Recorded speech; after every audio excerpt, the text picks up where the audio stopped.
তোমরা তো সকলে মাছ ভাজা খেয়ে থাকো, তবে একবার এই স্টাইলে মাছ ভাজা করে খেয়ে দেখো। যারা মাছ ভাজা খাও না তাদেরও কিন্তু খেতে এটা অসম্ভব সুন্দর লাগবে। তো চলো কি করে করছি সেটাই তোমাদের সাথে শেয়ার করছি।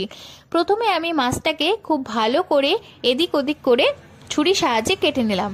এবার ধনে গুঁড়ো, জিরে গুঁড়ো, মাছের ঝোল মশলা, কাশ্মীরি লঙ্কার গুঁড়ো, একটু নুন, হলুদ, তেল আর দিয়েছি আমি এখানে গোলমরিচের গুঁড়ো। তোমরা চাইলে এখানে লঙ্কার গুঁড়ো ব্যবহার করতে পারো।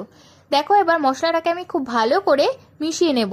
তারপর মাছের গায়ে এদিক ওদিক করে খুব ভালোভাবে লাগিয়ে নিতে হবে, যাতে করে মাছের ভেতরেও এটা ভালোভাবে প্রবেশ করতে পারে। তারপর কড়াইতে তেল দিয়ে মাছটাকে খুব ভালো করে মুচমুচে করে ভেজে নিতে হবে। ব্যাস, মাছ ভাজা তো হয়ে গেল। কথা দিচ্ছি তোমাদের, যারা মাছ খেতে পছন্দ করো না তারাও যদি একবার এই মাছ ভাজাটা খাও তারাও কিন্তু প্রেমে পড়ে যাবে।